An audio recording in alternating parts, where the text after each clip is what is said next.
India, as a country, is the only country in the world that has leapfrogged from 250 million internet users exactly 9.5 years back to 950 million internet users today, spending close to 94 minutes each day.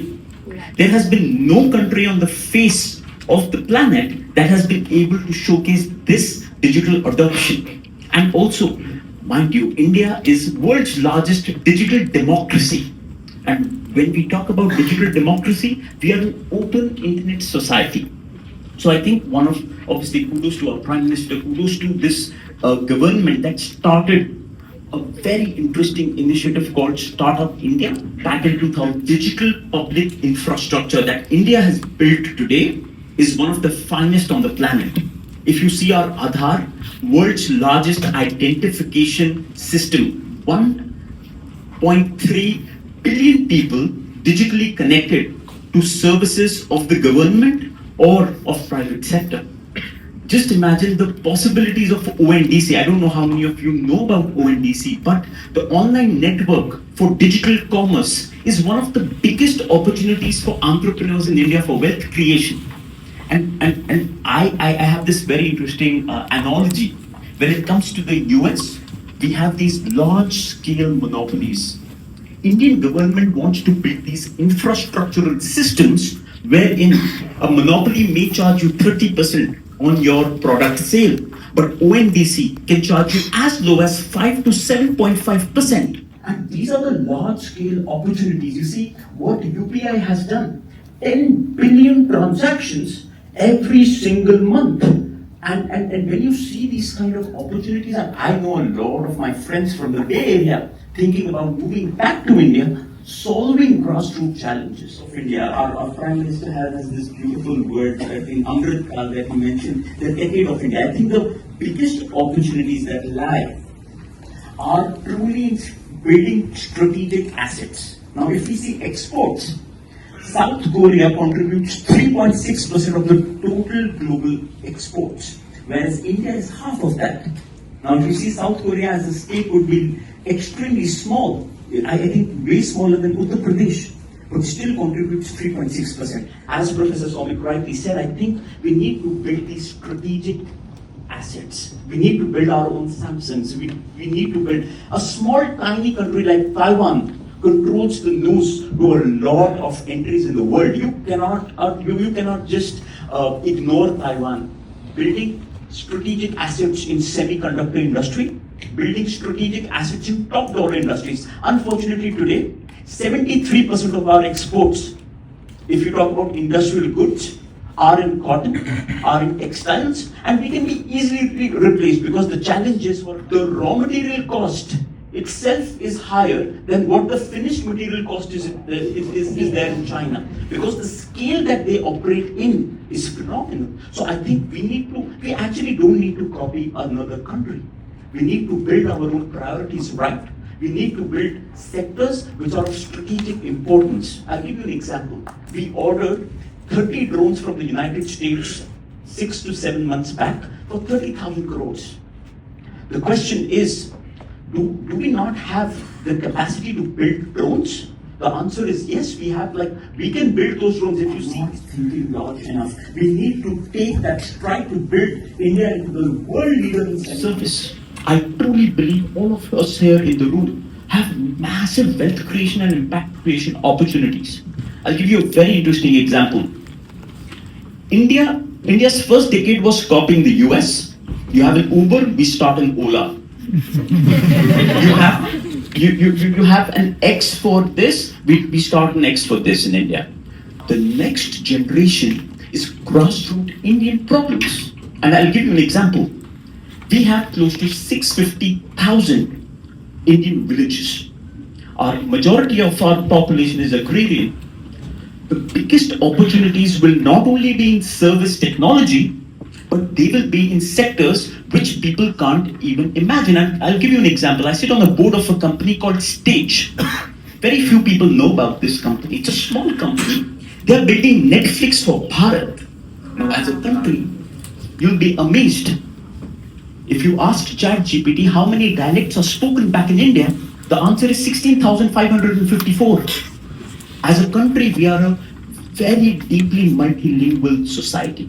We have 40 languages that are spoken by large states. And one entrepreneur from a small village in Haryana came up with this idea of creating Haryanvi content for Bharat, and it's called Stage. Today he has over 1 million paid users. And if you want to start something, don't think about macroeconomics. A lot of people, especially smart people, my IQ would be in 2 digits for sure. I'm serious, I've actually taken the test online. I have this thesis. My best friend in this room, Saket, he runs this $1 million, hundreds of $1 million cybersecurity company, and we were talking to each other. He said, we met in 2016. He said, here, how did we come here? What happened? And we thought of one thing, and that is, you need to be mad about the problem you're solving. I've met so many people extremely smart, and they fail at startups because they think too much. They think, where are the tailwinds? They create these complex structures, they start procrastinating. I'm a big believer of Newton's first law of motion. A body at rest stays at rest. A body in motion stays in motion. Until and unless an external force is applied. The only way a rocket can leave the earth is by putting fire beneath your behind. My core focus is you find something, you find your purpose, and that's the biggest challenge in our education system. Most of the people do not know what they are made for. And so I went to the epitome of management schools in India, and I gave a lecture, and I asked, how many of you want to be an entrepreneur? Those buggers, only 4 hands stood up. I said, you are in the best management college of the subcontinent, and you know which college I'm talking about, being as nimble I can be about that. And I asked that, why the hell aren't you excited about? Don't you have an entrepreneurial department? In India, the biggest challenge which we need to learn from the United States is we have Professor Somik teaching at Johns Hopkins. Who wants to become a teacher in India? No one. And that's the biggest challenge. We need to ensure teachers and doctors, these are strategic investments. We need to empower them. 3% of our GDP goes in education, 6% for South Korea. We need to ensure our education changes. We start becoming a more progressive society once we change our education. If you want to start something, read a lot, but find that one thing you want to die for, and then give it all, and just start, because it is the snowball effect. A tiny, small 1 centimeter snow rock can lead to an avalanche. You just need momentum. You just need to start. I always tell, the biggest thing that smart people are not becoming successful on the planet is because they can't start. And action is everything. You just start. I think that is the core focus. R&D is the focus. Keep creating. We don't have, as we were just discussing, we do not have a platform to buy and sell patents.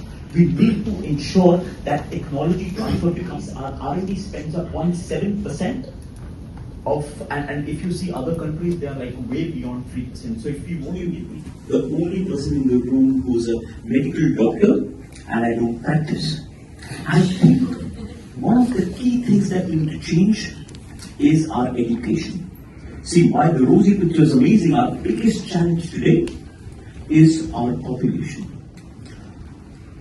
50% of all the workforce by 2035 is going to be redundant. And we don't talk about it a lot, but we don't realize that for a country like India, we need to figure out ways on how to have our population still be employed. We need to think large. Our entrepreneurs are not thinking large enough. We need to take that stride to build India into the world leader in semiconductors. We need to build the stride to ensure that we focus on the right problem. And I can tell you one thing. Our talent is phenomenal.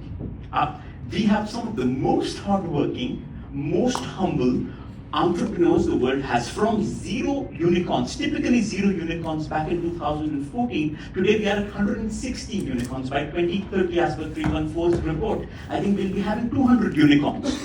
And Today, our stock exchange is just 4% of startups. In the United States, it's 40%. We are going to be at least 20% by 2035. I truly believe the phenomenal streak of creating and helping startups become a listed entity, irrespective of the shares going up and down. The good part is we are talking about startups in IPOs. We're talking about startups in mainstream media. So I think that is the large opportunity. And to sum it up, one last thing, when it comes to policy, this is very interesting. The government of Kerala started a mission called the Startup Village. Now this is very interesting. Kerala was never known for startups. Now they started this regional mission out of Cochin and no one applied. So the government did something very interesting. They said, if you apply, we are going to give you a 1 year attendance break. 15,000 entrepreneurs. These rascals were just sitting inside the colleges, but 15,000 entrepreneurs applied just to get that 1 year break from colleges.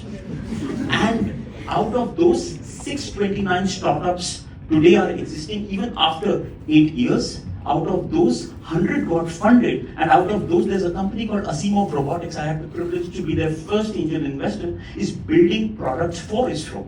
So the idea is we have a lot of potential. The only thing is that you guys need to come back to India. Leave the cushions of the United States and build for Bharat. It's not about creating value in a single line. In India is never a single line. It's not that, okay, you do this, this, this. Indian laws, and unfortunately, whether we like it or not, for the past 7 decades, India hasn't spent a lot of time and energy and resources in building its policy very clearly. We have not, there are still, we have laws in our country even now. And I always say this, in India, entry is very easy, exit is hard. In India, getting married is easy, taking a divorce is hard.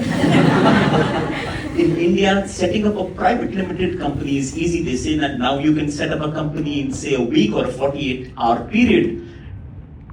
Filing bankruptcy and closing a company takes up to 4 to 5 years. So India is not as rosy as it sounds. But the good part is, when you talk about vantage points, how we were in 2014 and how we are today, there's a massive, massive difference. And I will tell you this example, GST, very, very progressive step, and we've actually gone away from multiple taxes and are actually trying to standardize one tax. Whereas an entrepreneur, it's like walking on hot coal at times. But I truly believe that the coal is getting way more colder by each passing year. I truly believe that we are in the right. This is a very pertinent question, and it's nothing to do with the capital, in my opinion. It is to do with the fact that Sam Oliphant comes to India and he says that do not even think of competing. And we have a colonial baggage.